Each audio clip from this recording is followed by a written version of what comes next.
"I am," he admitted cheerfully. "Moreover, I'm a worm in the dust." "I don't like worms." "Then you'll have to learn." Ruth resented his calm assumption of mastery. "You're dreadfully young," she said. "Do you think you'll ever grow up?" "Huh!" returned Winfield boyishly. "I'm 'most 30." "Really, I shouldn't have thought you were of age." "Here's a side path, Miss Thorne," he said abruptly, "that seems to go down into the woods. Shall we explore? It won't be dark for an hour yet."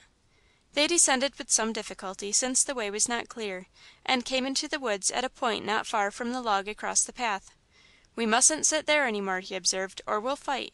That's where we were the other day when you attempted to assassinate me."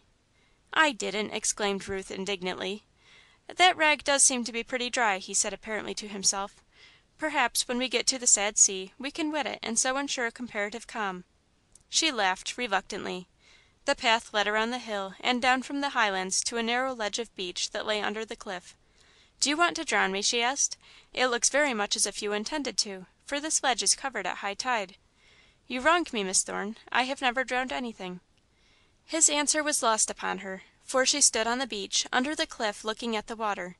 The shimmering turquoise blue was slowly changing to grey, and a single sea gull circled overhead. He made 2 or 3 observations, to which Ruth paid no attention. "My Lady Disdain," he said with assumed anxiety, "don't you think we'd better go on? I don't know what time the tide comes in, and I never could look your aunt in the face if I had drowned her only relative." "Very well," she replied carelessly, "let's go around the other way." They followed the beach until they came to the other side of the hill, but found no path leading back to civilisation, though the ascent could easily be made. "People have been here before," he said. "Here are some initials cut into this stone. What are they? I can't see." Ruth stooped to look at the granite boulder he indicated. "J.H.," she answered, "and J.B."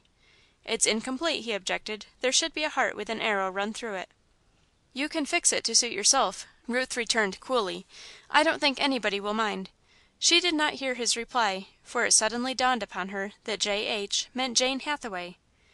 They stood there in the twilight for some little time, watching the changing colours on the horizon, and then there was a faint glow on the water from the cliff above.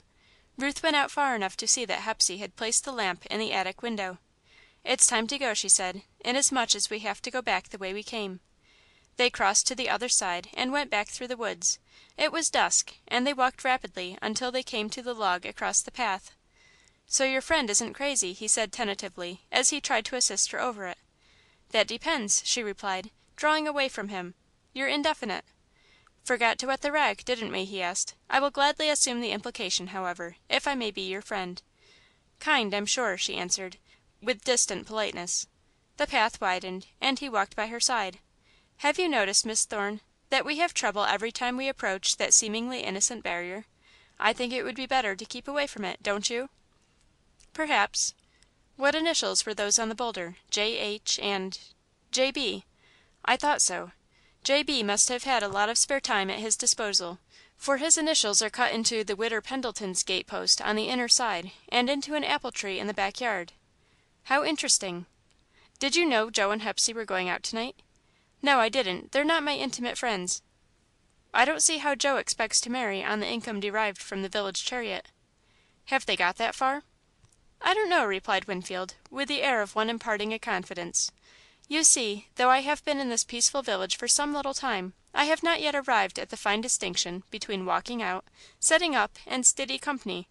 I should infer that walking out came first, for settin' up must take a great deal more courage, but even I, with my vast intellect, cannot at present understand stiddy company." "Joe takes her out every Sunday in the carriage," volunteered Ruth, when the silence became awkward. "In the what?" "Carriage. Haven't you ridden in it?" "I have ridden in them, but not in it. I walked to the Widders, but if it is the conveyance used by travellers, they are both walking out and setting up." They paused at the gate. "Thank you for a pleasant afternoon," said Winfield. "I don't have many of them." "You're welcome," returned Ruth, conveying the impression of great distance. Winfield sighed, then made a last, desperate attempt. "Miss Thorne," he said pleadingly, "please don't be unkind to me. You have my reason in your hands. I can see myself now sitting on the floor, at one end of the dangerous ward. They'll smear my fingers with molasses and give me half a dozen feathers to play with. You'll come visit the asylum some time when you're looking for a special, and at first you won't recognize me. Then I'll say, 'Woman, behold your work.' and you'll be miserable all the rest of your life." She laughed heartily at the distressing picture, and the plaintive tone of his voice pierced her armour. "What's the matter with you?" she asked. "I don't know I suppose it's my eyes. I'm horribly restless and discontented, and it isn't my way." Then Ruth remembered her own restless weeks, which seemed so long ago, and her heart stirred with womanly sympathy. "I know," she said, in a different tone. "I've felt the same way myself, almost ever since I've been here until this very afternoon. You're tired and nervous, and you haven't anything to do, but you'll get over it." "I hope you're right. I've been getting Joe to read the papers to me, at a quarter a sitting, but his pronunciation is so unfamiliar that it's hard to get the drift, and the whole thing exasperated me so that I had to give it up." "Let me read the papers to you," she said impulsively. "I haven't seen one for a month." There was a long silence. "I don't want to impose upon you," he answered.